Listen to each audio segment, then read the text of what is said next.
उसने एक बार फिर से हम सबको अवसर दिया कि हम परमेश्वर के वचन में से सीख सकें। हम एक प्रश्न पूछना चाहते हैं, आप में से कौन है यहाँ पे जो परमानेंट यहीं रहेंगे? आप में से कौन है जो परमानेंट हमेशा के लिए यहीं रहेंगे? दूसरा प्रश्न, आप कहीं जॉब कर रहे होंगे, कहीं काम कर रहे होंगे, कहीं आप जॉब कर रहे होंगे, आप वहाँ भी परमानेंट नहीं है, हमेशा के लिए वहाँ पे नहीं है ना। हम एक दिन हम उस जॉब को छोड़ के जाएंगे कहीं, है ना, जहाँ हमारा घर होगा, या फिर जहाँ अगर आपका घर यहीं पे है तो आप जॉब, एक दिन आपके जॉब का अंत हो जाएगा और आप घर पे रहेंगे। हर चीज़ का अंत होना निश्चय है, पक्का है ना, निश्चित है। इसी बात को हम आज देखेंगे, इसी बात को आज हम देखेंगे। हर एक चीज़ का अंत होना पक्का है और ये पत्रस आज यही बताना चाहता है। तो आज हम पहला पत्रस 4 अध्याय 7 से लेकर 11 पद तक। पहला पत्रस 7 से लेकर 11 पद तक। तो पहला पत्रस 4 अध्याय 7 से 11 पद में पत्रस यही बताना चाहता है कि हर एक चीज का अंत होना निश्चय है। यीशु मसीह आने वाला है, हम लोग को तैयार होना है उस दिन के लिए, हम लोग को तैयार होना है। तो आपको पता, अगर आपको मालूम है कि हमको वहां जाना, तो हम क्या करेंगे? तैयारी करेंगे ना। कुछ लोग यहाँ से जहाँ पे मतलब जाना हो जाएंगे। पहला पत्रस 4 अध्याय 7 पद में, 1 से लेकर 7 से लेकर 11 पद में इसी बात को हम देखेंगे। तो आइए हमारे साथ निकाल लीजिए पहला पत्रस 4 अध्याय 7 से लेकर 11 पद तक। इस प्रकार लिखा है, सब बातों का अंत निकट है, अतः समझदार होकर प्रार्थना के लिए तत्पर रहो। सबसे बढ़कर एक दूसरे के प्रति प्रेम में सरगर्म रहो, क्योंकि प्रेम असंख्य पापों को ढांप देता है। बिना कुरकुराए एक दूसरे की पहुनाई करो, जबकि प्रत्येक को एक विशेष वरदान मिला है, तो उसे परमेश्वर के विविध अनुग्रह के उत्तम भंडारी के समान एक दूसरे की सेवा करो। जो भी उपदेश दे वो ऐसे दे मानो परमेश्वर ही का वचन देता हो। जो सेवा करे उस सामर्थ से करे जो परमेश्वर देता है, जिससे सब बातों में यीशु मसीह के द्वारा परमेश्वर की महिमा हो। महिमा और अधिकार युगानुयुग उसी का है, आमीन। आज का जो मुख्य विषय है वो ध्यान दीजिए, जो मुख्य विषय लिख सकते हैं आप लोग, जो लोग लिखते हैं, तो इस प्रकार है, अंत का दिन निकट है। अंत का दिन निकट है, इसलिए परमेश्वर की महिमा के लिए एक दूसरे से प्रेम करो और समझदारी से जीवन व्यतीत करो। अंत का दिन निकट है, इसलिए परमेश्वर की महिमा के लिए एक दूसरे से प्रेम करो और क्या करो? समझदारी से जीवन व्यतीत करो। इस खंड में हम 2 बातें, अगर ध्यान दें, 2 बातें हैं। 1 से 7 से लेकर 10 पद में अगर आप ध्यान दें तो वहां पे बात करता है एक दूसरे के प्रति काम है, जो जिम्मेवारी है, जो हमको करना है एक दूसरे के प्रति। 11 पद में हम देखते हैं कि हमको परमेश्वर की महिमा के लिए करना है, एक दूसरे के लिए और परमेश्वर की महिमा के लिए। तो जो भी हम करेंगे किसके लिए करेंगे? परमेश्वर की महिमा के लिए। पिछली बार अगर आप हमारे साथ थे तो हमने बात किया था 3 अध्याय 18 पद से लेकर 4 अध्याय 1 से 6 पद में। 3 अध्याय 18 से 4 पद में, 4 पद के 1 से लेकर 6 पद में।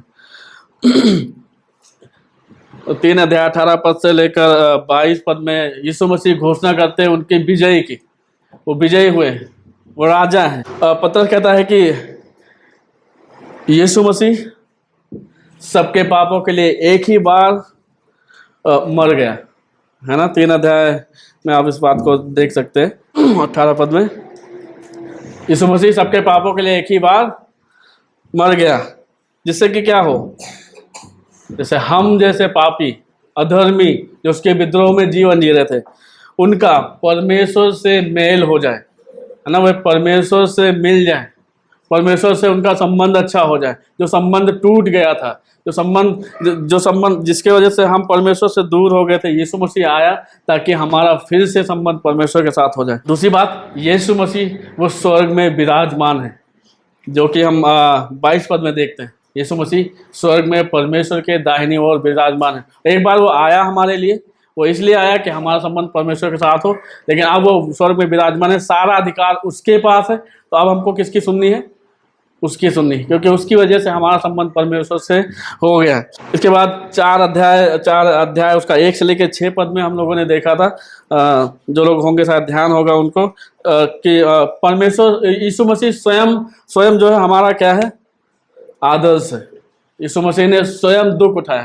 तो ये जो पत्री है, ये पत्री शुरू से आप ध्यान देंगे तो आरंभ से ही तो बार बार वो बात करता है कि ये पत्री उन लोगों को लिखी गई जो अलग अलग जगह में है, तितर बितर होकर रह रहे हैं, परदेसी होकर रह रहे हैं, उनको लिखी गई है। वो समस्या के मध्य में है, उनको लिखी गई है। लेकिन बात करा कि ये जो जगह है, ये जो स्थान है, हमारा नहीं।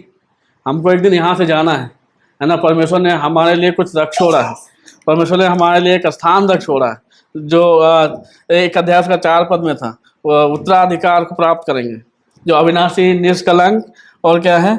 अमिट है। अविनाशी, निष्कलंक, अमिट है उस वहाँ के लिए उसने हमको क्या कहता? चुन लिया, जो विश्वासी लोग उनकी बात कर रहा। इसलिए संसार में जो दुख है, तकलीफ है, समस्या है, कुछ समय का है, खत्म हो जाएगा, अंत हो जाएगा। उसका अंत होना निश्चय हो चुका है। यीशु मसीह स्वर्ग में जा चुके, फिर से परमेश्वर उनको भेजेगा, फिर से वो आने वाले हैं। इसलिए 7 से लेकर 11 पद में आप ध्यान दीजिए। इसलिए 7 से लेकर 11 पद में आप ध्यान दीजिए, क्या क्या बात हो रही। 7 पद में लिखा है, सब बातों का अंत निकट है, अतः समझदार होकर प्रार्थना के लिए तत्पर रहो। क्या करो? प्रार्थना करो। अच्छा, जब लोग अंत की बात करते हैं, है ना, जब लोग अंत की बात करते हैं, उनके मन में क्या विचार आते हैं? क्या सोचते हैं? अंत कब होगा, है ना? उस समय लोग क्या सोच रहे थे? अंत का दिन आ गया है ना। जब फिर कोई बड़ी घटनाएं होने लगती हैं और फ्लड आ गया, तो सोचेंगे कि अंत का दिन आ गया है ना। ये इससे अनुमान लगाते हैं। बाइबल क्या बोलती है अंत के बारे में? अंत का दिन कब आरंभ हुआ और कब वो आने वाला है? लगभग आज से 2000 वर्ष पूर्व यीशु मसीह संसार में आ गए, हमारे आपके पाप के लिए।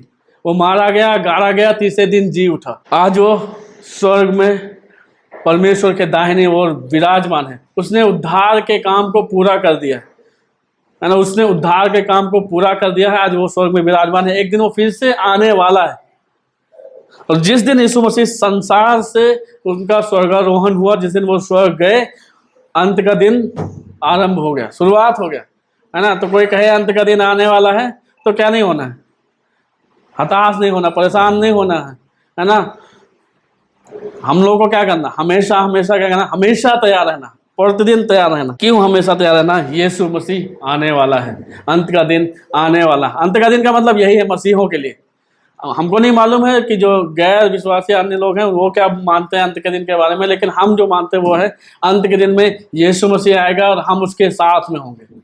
ये हमारी आशा है, इसी में हम लोग भरोसा रखते, विश्वास करते हैं। तो यीशु मसीह आने वाला है, इसलिए क्या करो?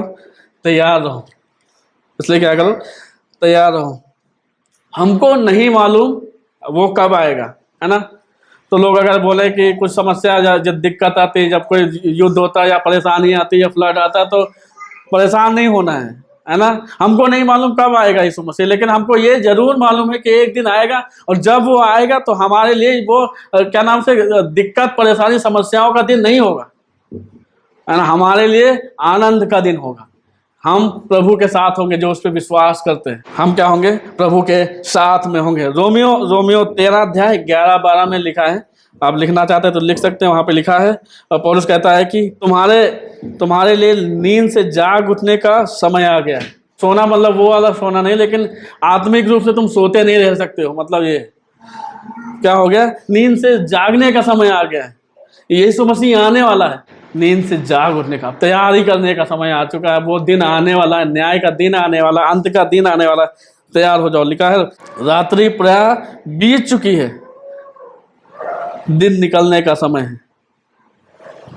यीशु मसीह का दिन नजदीक है, वो आने वाला। हमको नहीं मालूम कब आएगा। हो सकता है आज आ जाए, हो सकता है हम प्रचार करें इसी समय आ जाए, हो सकता है कल आए, हो सकता है परसों आए, लेकिन पक्का आएगा, ये निश्चय है। इसलिए क्या करना? हमेशा तैयार रहना है, हमेशा तैयार रहना है, एवरी टाइम, है ना। बी रेडी बोलते हैं ना इंग्लिश में, बी रेडी, हमेशा तैयार रहना है। हमको ऐसे रहना मानो यीशु मसीह अभी आने वाला है। कई बार लोग कहेंगे कितने समय हो गया, नहीं, लोग कहेंगे अरे तुम तो बोलते हो यीशु मसीह आने वाला है, वो अभी तक तो आया नहीं, 2000 वर्ष बीत गए, तुम लोग क्या मतलब फालतू की बातें बोल रहे हो। जब लोग ऐसे आपसे बात करते तो आपको क्या नहीं होना, परेशान नहीं होना, हताश नहीं होना, निराश नहीं होना है, उनकी सुनना भी नहीं है, और सुन के क्या करना है, उड़ा देना। क्यों? हमको पता है, आपको पता है यीशु मसीह आने वाला है, पक्का है, तो हताश मत होइए। पिछली बार जब हम लोग वचन सुन रहे थे, लोगों ने क्या किया, नूह जब जहाज पहली बार बना रहा था, लोगों ने देखा नहीं था, लोगों ने बारिश नहीं देखी थी। जब पहली बार जहाज बना रहा था, परमेश्वर ने उसको आज्ञा दी थी, लोगों उसने प्रचार किया, लोगों ने क्या किया, फालतू की बातें कर रहा है, मजाक करने आया है, अभी तक तो हुआ नहीं है ये, और तुम फिर वही बात करने आएगा। तो लोग क्या कर रहे थे, मजाक उड़ा रहे थे, ठट्ठा उड़ा रहे थे, बेकार बोल रहे थे। लोगों ने यीशु मसीह का मजाक उड़ाया, उसको प्रभु मानने से इनकार किया। आज लोग क्या कहते हैं, कहाँ गया इनका प्रभु, ये तो कहते हैं मसीह आने वाला है, लेकिन वो अभी तक नहीं आया। आपको परेशान होने की आवश्यकता नहीं है, हताश होने की आवश्यकता नहीं है, आपको अपने विश्वास में कमी लाने की आवश्यकता नहीं है, विश्वास में बने रहने की आवश्यकता है। यीशु मसीह आने वाला, इन सब बातों का अंत होना ही होना है। लोग ठट्ठा उड़ा रहे हैं, एक दिन खत्म हो जाएगा, है ना। लोग मजाक उड़ा रहे हैं, एक दिन खत्म हो जाएगा। लोग आपको सता रहे हैं मसीह होने के लिए, खत्म हो जाएगा। लोग आपकी पिटाई कर रहे हैं, आजकल आप देख रहे होंगे न्यूज में कई जगह लोग पास्टर खींच के मार रहे हैं लोग पिटाई कर रहे हैं, मार रहे हैं, लेकिन फिर भी लोग मसीह को नहीं छोड़ रहे। क्यों? उनको पता है, क्या पता है, यीशु मसीह जल्द आने वाला है। तो हो सकता है कि हम वो जल्द आ जाए, नहीं तो हम उसके पास पहुंच जाएंगे। हमारे पास ये आशा है। इन सब बातों का अंत निकट होना, किन बातों का, सारी समस्याओं का, सारी दिक्कतों का, सारी तकलीफों का। तो अब हमको क्या करना, अब हमको समझदारी दिखाना है, बुद्धिमानी दिखाना है, समझदारी से जीवन व्यतीत करना है। हम पहले के जैसे अब जीवन नहीं बिता सकते। पहले हम कैसे जीवन बिताते थे, आप 4 अध्याय में देख सकते हैं, 4 अध्याय उसका 3 पद में वो बात करता है अन्य पहले के जीवन के बारे में। तुम विषय भोग, कामुकता, पियक्कर पर रंग ले लिया, मद्यपान, घोषियां, घृणित मूर्ति पूजाओं में क्या करते थे, अन्य जातियों के अनुसार जीते थे। पहले तुम्हारा जीवन ये था, प्रभु ने तुमको वहां से निकाल लाया है, प्रभु ने तुम्हारा उद्धार किया है। अब तुम्हारे पास आशा है क्या, कि वो एक दिन आएगा, फिर से आपको लेके जाएगा। तो क्या करो, समझदारी दिखाओ, बुद्धिमानी दिखाओ, प्रिपेयर करो, तैयार करो अपने आप को। कैसे समझदारी दिखाओ, कैसे तैयार करना अपने आप को। आप लोग को याद होगा, यदि आप पिछले हम लोग बालू भैया के द्वारा लूका का संदेश सुन रहे हैं, लूका के संदेश में जब हम लोग 8 अध्याय 26 पद से लेकर 39 पद में आए थे, आपको याद है, वहाँ पे एक व्यक्ति था, वो क्या था, दुष्ट आत्मा ग्रसित था, दुष्ट आत्मा उसमें समाई थी, सेनाएं समाई थी। वो क्या करता था, जंजीरों को तोड़ डालता था, कब्रों में रहता था, कब्र में रहता था, मतलब जहाँ पे मुर्दे लोग दफनाए जाते हैं वहाँ पे वो कब्र में रहता था। वो कपड़े नहीं पहनता था। क्यों ऐसा करता था? क्योंकि वो स्वयं में नहीं था, किसी के द्वारा चलाया जा रहा था, वो, है ना, कोई किसी के वो वश में था। हम भी एक समय किसी के वश में थे, परमेश्वर ने वहां से हमको निकाल के लाया यीशु मसीह के द्वारा। और लिखा है कि जब यीशु मसीह उस दुष्ट आत्मा ग्रसित व्यक्ति को चंगाई देते हैं, उसमें से दुष्ट आत्माएं निकालते हैं, तो लिखा है वो कपड़े पहने और सही मानसिक स्थिति में यीशु मसीह के पैरों के समीप बैठा था। तो जब तक हमारा मतलब जब तक हम संसार की चीज़ों में फंसे हुए थे, जब तक हम शैतान की चीज़ों में फंसे हुए थे, हम भी इस व्यक्ति के समान ही थे। हमको नहीं मालूम था हमको क्या करना, लेकिन यीशु मसीह ने हमको निकाला वहाँ से, उसने हमारा उद्धार किया है। पहले तुम्हारा उद्धार नहीं हुआ था, अब तुम्हारा उद्धार हो गया। तो अब क्या करो, बुद्धिमानी दिखाओ, समझदारी दिखाओ। क्या मतलब समझदारी का? आपको पता सही क्या है, गलत क्या है, और सही चीजों को करना है।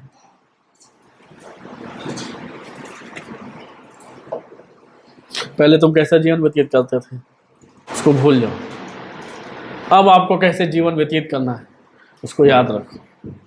इन सब का अंत होना निकट आ चुका है। यीशु मसीह आने वाला है, वो आज आ सकता है, कल आ सकता है। हमेशा तैयार रहो। क्या करो? प्रार्थना करो, समझदारी दिखाओ। हमें से कितने लोग प्रार्थना में समय व्यतीत करते हैं? कितने लोग एक दूसरे के लिए प्रार्थना करते हैं? कितने लोग अपने परिवार में, अपने बच्चों के साथ, अपनी पत्नी के साथ प्रार्थना करते हैं? हमें क्यों प्रार्थना करने की आवश्यकता है? जो कि एक पद में बोल रहा है, प्रार्थना के लिए तत्पर रहो। हमें क्यों प्रार्थना करने की आवश्यकता है? प्रार्थना के द्वारा हम क्या दिखाते हैं? हम किस पे निर्भर हैं? परमेश्वर पे। उसने हमको और आपको बनाया, तो हम किस पे निर्भर हैं? अपनी निर्भरता को परमेश्वर के प्रति दिखाते हैं। प्रार्थना के द्वारा हम प्रभु से बातें करते हैं। प्रार्थना के द्वारा हम उससे सामर्थ्य मांगते हैं आज के समय में जीने के लिए। प्रार्थना के द्वारा हम अपनी बातें परमेश्वर के सम्मुख रखते हैं। हम उससे सहायता मांगते हैं। इसलिए क्या करिए? प्रार्थना करिए। इससे पहले कि आप प्रभु के सम्मुख जाएं, अपना जीवन क्या करिए? प्रार्थना में व्यतीत करिए।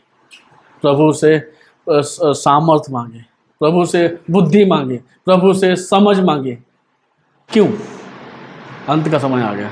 पहली लाइन 7 पद, पहली लाइन, सब बातों का अंत निकट होना है। सब चीज़ें खत्म होने वाली हैं। यीशु मसीह आने वाला है। अपने आप को क्या करना? तैयार करना।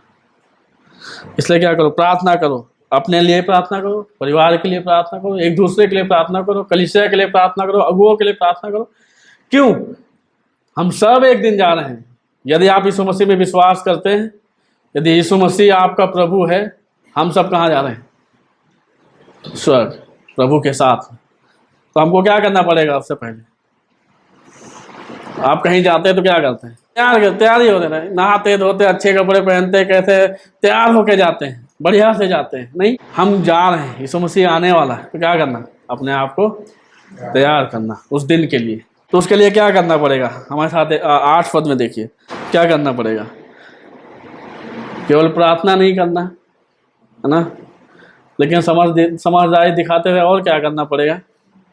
आशा है कि आप लोगों को समझ में आ रहा है।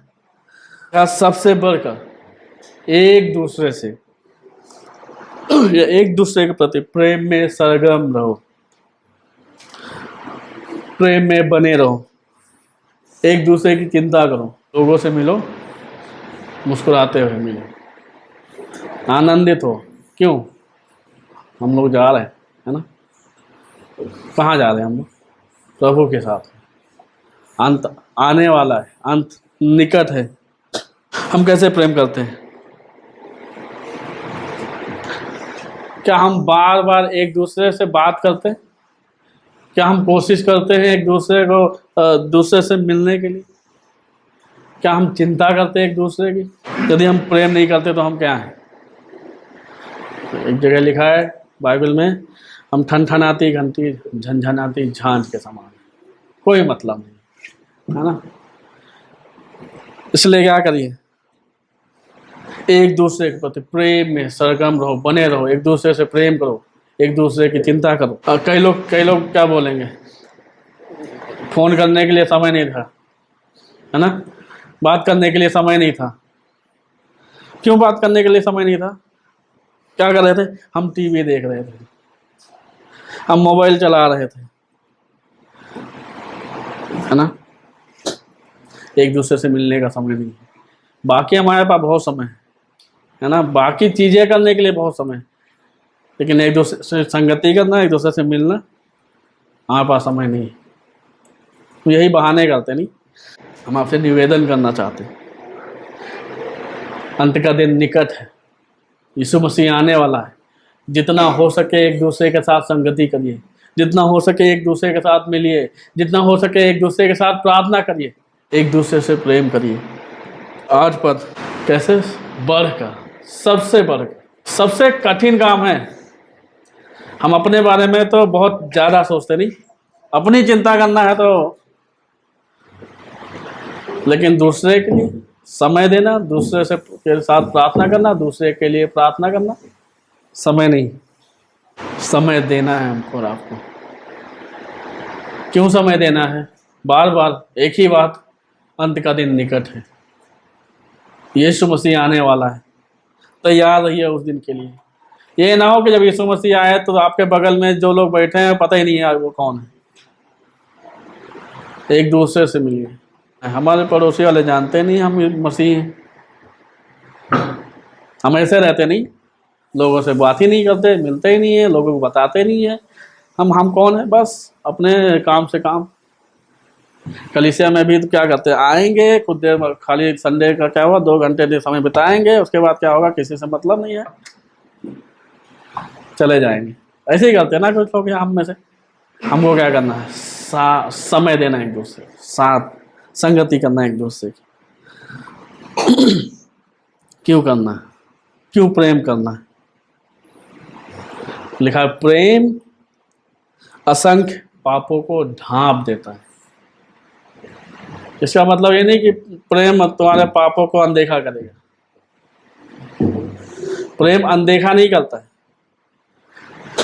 इसका मतलब ये भी नहीं कि हम क्षमा नहीं करेंगे, है ना। तो पापों का ढांपने का मतलब ये नहीं है ना, अनदेखा करना। लेकिन ये है कि हम मान लीजिए दाऊद भैया के बारे में सुनील भैया कुछ जाने, जाके उनसे क्या करेंगे, बात करेंगे उनसे, उनके साथ में उनको बताएंगे तुमने ये गलत किया था, तुमने जो उनका सामान लिया वो गलत है, चोरी है। वो क्या करेंगे, अपने पाप को मानेंगे, छोड़ेंगे उसको। फिर हम क्या करेंगे, एक दूसरे को क्षमा करेंगे। पाप को ढांपने का मतलब पाप को अनदेखा करना नहीं है। पाप को ढांपने का मतलब है कि हम उसको उसके पाप को दिखाएंगे, उसके पाप से कन्फ्रंट कराएंगे, वो अपने पापों को मानेगा, उसको क्षमा करेंगे और परमेश्वर के सम्मुख हम आएंगे। तो क्या करिए, तैयार रहिए, अंत का दिन आने वाला, यीशु मसीह आने वाला है, अंत का दिन आने वाला है। समझदारी दिखाइए, बुद्धिमानी दिखाइए, अपनी समझ का सहारा मत लीजिए, अपना दिमाग मत लड़ाइए। क्या करिए, प्रभु के लिए जीवन जिए।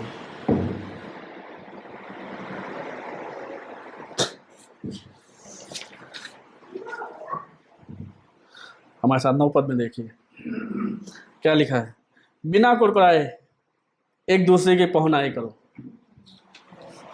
कैसे? बिना कुड़कुड़ाए एक दूसरे की पहुनाई करो। अपना घर खोलो, है ना, अपने घर में लोगों को बुलाओ, दूसरों के घर जाओ, पहुनाई करना मत छोड़ो। हो सकता है तो बहुत सारे लोग हम जानते हैं अलग अलग जॉब में हैं, अलग अलग काम कर रहे हैं। हो सकता है कि कुछ लोगों को अपनी जॉब को चेंज करने की आवश्यकता होगी, बदलने की आवश्यकता होगी, जिससे कि वो संगति में ज़्यादा समय दे सके, एक दूसरे से मिल सके। अगर आप मिल नहीं पा रहे हैं तो हमको नहीं मालूम आप कहाँ के लिए जी रहे हैं, आप किस दिन के बारे में आप सोच रहे हैं। हमको नहीं मालूम सच में आप उस दिन के बारे में सोच रहे हैं जो यीशु मसीह सच में आने वाला है, जल्दी आने वाला है। नौकरी बदलनी पड़े, हो सकता है कुछ और करना पड़े, है ना। हम किसी एक विशेष जन या कोई ऐसी बात नहीं कर रहे हैं, हमें जनरल बात कर रहे हैं। तो मतलब कोई अपने ऊपर बिल्कुल मत लीजिए कि हम कोई बोल रहे हैं, मैं जनरल बात कर रहा हूँ। तो हो सकता है मुझे भी कुछ, अगर हमको संगति नहीं करने का समय मिल रहा है तो हमको भी जो कुछ हम करें उसको छोड़ कर दूसरा काम करना पड़ेगा, है ना। तो हर किसी, क्योंकि अंत का दिन निकट है, यीशु मसीह आने वाला है, हमको सबसे ज़्यादा आवश्यकता है संगति की, एक दूसरे से मिलने की। क्या करिए, एक दूसरे की पहुनाई करिए। पहुनाई मतलब, पहुनाई तो था नेपाली में भी पहुनाई बोलते होंगे, पहुना, मतलब एक दूसरे के घर जाइए, आइए, मिलिए। क्या करिए, अपने घर को खोलिए, अपने घर में लोगों को बुलाइए, है ना। संगति में अधिक समय दीजिए। केवल संडे को कलीसिया में आना ही काफ़ी नहीं है, केवल 2 घंटे हम संडे चले जाएंगे तो काफ़ी नहीं है। पर्सनल जीवन भी हमको एक दूसरे के साथ में बिताना है, एक दूसरे को जानना है। जब प्रभु के सम्मुख आप जाएंगे, एक दूसरे को जानना है। अपने घर को खोलिए, बार बार कहेंगे अपने घर को खोलिए, लोगों को बुलाइए, लोगों के घर में जाइए।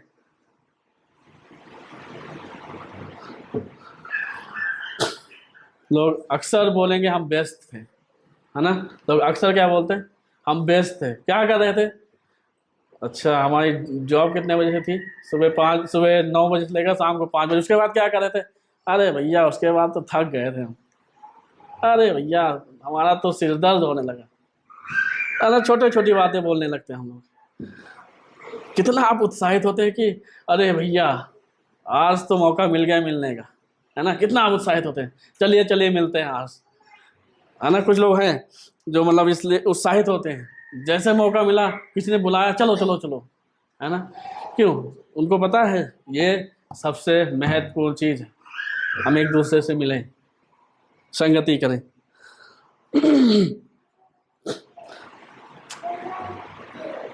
इसलिए संगति करना आवश्यक है। यीशु मसीह आने वाला है, अपने आप को तैयार करिए, अंत निकट है।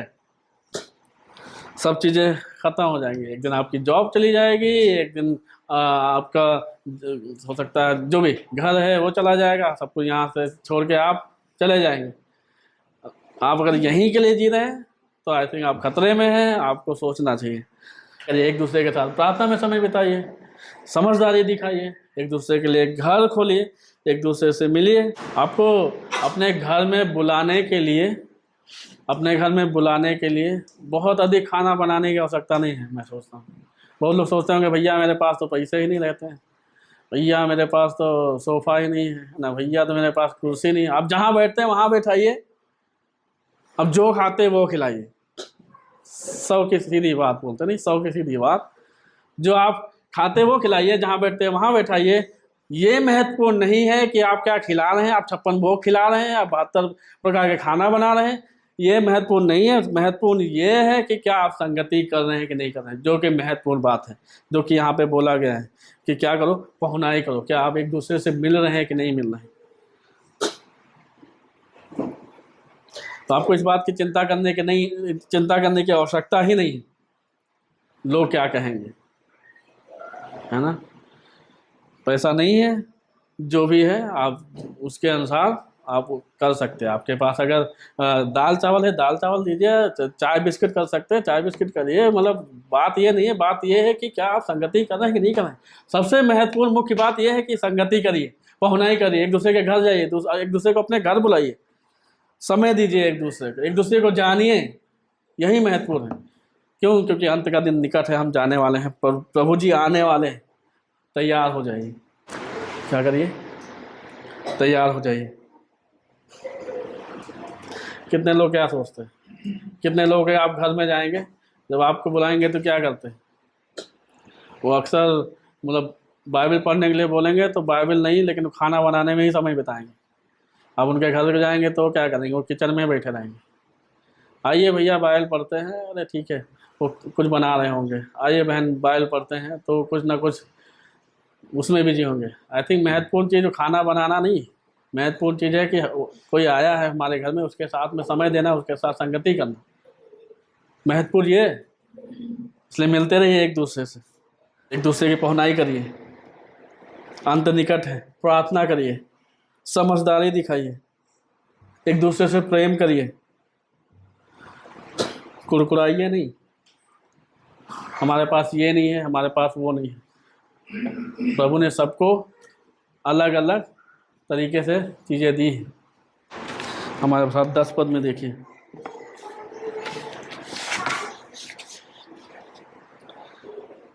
हमारे साथ 10 पद लिखा है, जबकि प्रत्येक को एक विशेष वरदान मिला है, तो उसे परमेश्वर के विविध अनुग्रह के उत्तम भंडारी के समान एक दूसरे की सेवा में लगाओ। तो सबको क्या मिला है? वरदान मिला। मतलब अलग अलग तरीके से बोल सकते हैं। आज के समय में अलग अलग तरीके से, किसी को हो सकता कलीसिया में ढोलक अच्छी बजानी आती है, तो किसी को गिटार बजाना आता है, तो किसी को गाना अच्छा गाना आता है, किसी को अगुवाई करना अच्छा आता है। ये हो गए। दूसरी तरफ किसी को अच्छा उपदेश देना आता है ना, किसी को शिक्षा देने का, किसी को सेवा करने का, किसी को उपदेश देने का, किसी को दान देने का, अलग अलग वरदान परमेश्वर ने अलग अलग लोगों को दिए हैं। रोमियो 12:6 से लेकर आगे आप देख सकते हैं 8 पद में परमेश्वर ने अलग अलग वरदान दिए हैं। हो सकता है कुछ लोग वचन को अच्छे से समझा सकते हैं एंड कुछ लोग अच्छे से पढ़ सकते हैं, अलग अलग। तो हो सकता है जो समझा सकते हैं, जिनको नहीं समझ में आता आप उनके साथ समय बिताइए, उनको समझाइए। सबको अलग अलग परमेश्वर ने वरदान दिया है। लेकिन ये जो वरदान है इनको लेकर बहुत सारे लोग आज के समय में क्या हो रहे हैं, पगला रहे हैं, बोलते हैं ना पगला रहे हैं। अगर वचन को सही संदर्भ में नहीं पढ़ेंगे, सही व्याख्या नहीं करेंगे, सही से समझेंगे नहीं, तो हम क्या करेंगे, इधर का उधर, उधर का इधर करेंगे। तो बहुत सारे लोग ये जो भविष्यवाणी है उसको लेकर बहुत ज़्यादा मतलब परेशान रहते हैं। भविष्यवाणी यीशु मसीह आ गया, सारी चीज़ें पूरी हो चुकी हैं थी, अब किसी को भविष्यवाणी करने की आवश्यकता नहीं है। यीशु मसीह ने सब कुछ बता दिया, पूरा कर दिया। पुराने नियम में परमेश्वर लोगों से भविष्यवक्ताओं द्वारा बात करता था, आज के समय में परमेश्वर लोगों से वचन के द्वारा बात करता है। काफ़ी, इनफ, डन, हो गया। तो आपको ये करने की आवश्यकता नहीं है प्रभु जी हमको दिखा रहा है कि सुनील भैया के पास बुलेट है, वो आज हमको दे देंगे। ऐसे लोग करते ना, आंख बंद करके कुछ कुछ बोल के, और फिर क्या करते हैं इमोशनल वो करके। कई लोगों ने ऐसे किया, बड़े बड़े लोगों ने कार ले लिए, बहुत चीज़ें लोगों के पर्स से पैसे ले लिए, बहुत झूठ बोल के, लेकिन उन्होंने देख लिया था। ऐसे नहीं है। तो इसके लिए लोग क्या होते हैं, पगला जाते हैं। यहाँ पे जो बात कर रहा है वरदान की, यहाँ पे अगर ध्यान दीजिए तो लिखा है वो वरदान के द्वारा होगा क्या, है ना। वरदान के द्वारा क्या होगा, वरदान के द्वारा एक दूसरे की सेवा में लगाना है वरदान, है ना। उपदेश भी देना, तो हो सकता है कोई अच्छे से प्रचार कर सकता है, हो सकता है कोई क्लास में अच्छे से पढ़ा सकता है, हो सकता है अलग अलग। लोग इस बात पे ध्यान नहीं देंगे, किसी को दान देने का भी वरदान मिला है, दान देने का, ये इसको तुरंत क्या करेंगे, इग्नोर मारेंगे। देख रेख करने का कलीसिया में क्या करेंगे लोग, इग्नोर मारेंगे। इन सब के द्वारा क्या करना है, एक दूसरे की उन्नति में लगाना है, एक दूसरे की उन्नति करना है। 10 पद में देखिए, उत्तम भंडारी के समान एक दूसरे की सेवा में लगाओ, है ना। कलीसिया में केवल गिटार ही नहीं बजाना, हो सकता है आपको बाहर चप्पल भी ठीक करने पड़ेंगे, है ना। हो सकता है सामने आके अगुवाई करना, तो अलग अलग। तो आप ये नहीं कह सकते कि हमको केवल गिटार बजाना आता है ना। आप ये नहीं कह सकते कि हमको केवल पुलपिट से केवल प्रचार करना ही आता है। अन्य काम भी आप कर सकते हैं, जरूर आपको ये विशेष है, आपके लिए विशेष वरदान मिला है, लेकिन और काम भी आप कर सकते हैं कलीसिया में उन्नति के लिए, एक दूसरे की सहायता के लिए, एक दूसरे को आगे बढ़ाने के लिए। क्यों? क्योंकि अंत का दिन निकट है, यीशु मसीह आने वाला है, हम सब प्रभु के साथ जाने वाले। तो क्या करिए, क्या लिखा है यहाँ पे देखिए 10 पद में, परमेश्वर ने हमको और आपको क्या बनाया है, भंडारी। तो यीशु मसीह में विश्वास करते हैं उनको क्या बनाया गया, भंडारी। भंडारी क्या होता है, मैनेजर, जिसको कुछ काम सौंपा गया है कुछ समय के लिए, उसको दिया गया है, उसके बाद खत्म, है ना। तो कुछ समय के लिए उसको दिया गया है, उसके अनुसार उसको काम करना है। अगर आपको कहीं कंपनी में मैनेजर का काम दिया गया तो आपको उसको ईमानदारी के साथ करना पड़ेगा, नहीं तो क्या होगा, वहाँ से निकाल दिए जाएंगे। एक दूसरे से पहुनाई करें, एक दूसरे के लिए प्रार्थना करें, एक दूसरे से प्रेम करें। अगर हम ये नहीं कर रहे हैं तो आप सोच सकते हैं आपकी मसीहत कैसी है, आप इस बात पे विचार कर सकते हैं। तो 7 से लेकर 10 पद तक, 7 से लेकर 10 पद तक हमको क्या करना है? प्रार्थना करना है, समझदारी दिखानी, बुद्धिमानी के साथ जीवन व्यतीत करना है, एक दूसरे के प्रति क्या करना है? एक दूसरे से प्रेम करना है, एक दूसरे को अपने घर बुलाना है, बिना कुरकुराए पहुनाई करना है। फिर क्या करना है? तो परमेश्वर ने हमको दिया है उसके अनुसार एक दूसरे की उन्नति करना। और 11 पद में देखिए क्या लिखा है, जो भी उपदेश दे वो ऐसे दे मानो परमेश्वर का वचन देता हो। तो क्या करना है? परमेश्वर के वचन को लोगों को बताना। पर जो वचन आपको सिखाता है बोलने के लिए वो बोलना, ना कि आपका जो मन करता है, आपके अंदर जो इच्छाएं जगी हुई हैं उनके अनुसार लोगों से बात करना। लेकिन जो वचन आपसे बात करता है, जो वचन में लिखा है, जो वचन आपको समझाता है, उसके अनुसार आपको लोगों की सहायता करना, लोगों के साथ में बात करना। उपदेश देना है तो कैसे देना है? जैसे परमेश्वर ने आपको वचन दिया, लोगों के साथ में आपको। क्यों हमको ये सब क्यों करना है? इन सब से होगा क्या? इन सब का अंत क्या है? किस चीज के लिए हमको करना? 11 पद के आखिरी में देखिए,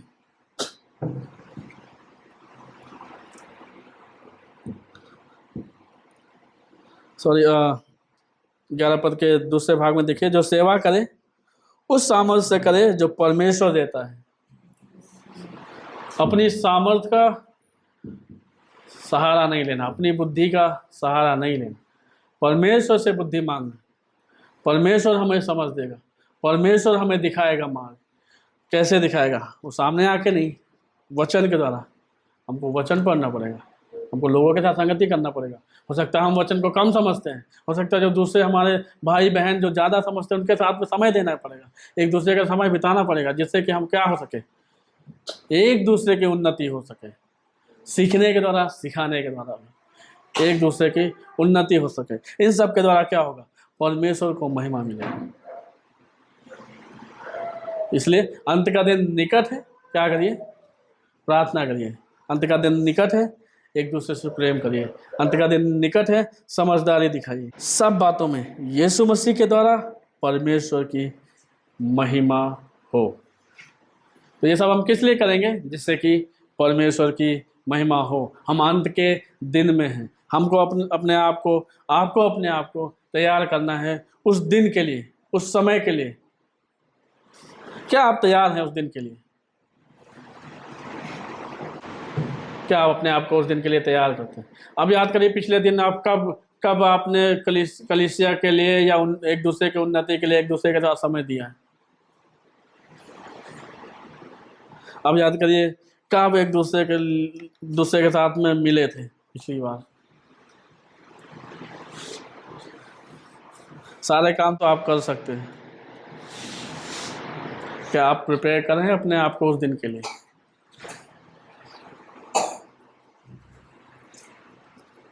यदि आप उस दिन के लिए तैयार नहीं हैं तो यह आपके लिए क्या है? गंभीर बात है। इसलिए क्या करिए? अपने आप को तैयार किए उस दिन के लिए, उस समय के लिए, उस क्षण के लिए जब यीशु मसीह संसार में आएगा, आपको देखेगा, बोलेगा शाबाश मेरे विश्वास योग्य दास। उसके जैसे हमको और आपको अपने आप को तैयार करना है उस दिन के लिए जिस दिन वो आएगा, हम उसके साथ में होंगे। ये बात हमको और आपको आनंदित करनी चाहिए, एक दिन हम उसके साथ में होंगे। आशा है कि आपको समझ में आ रहा है। प्रभु के लिए समय दीजिए, लोगों के लिए समय दीजिए। हम इस संसार में हैं, हमको याद रखना है हम कुछ समय के लिए, कुछ क्षण के लिए, कुछ दिन के लिए, एक दिन हमको यहाँ से जाना है। प्रेम करिए, अंत का दिन निकट है। पहुनाई करिए, अंत का दिन निकट है। परमेश्वर के महिमा के लिए जीवन जी, अंत का दिन निकट है।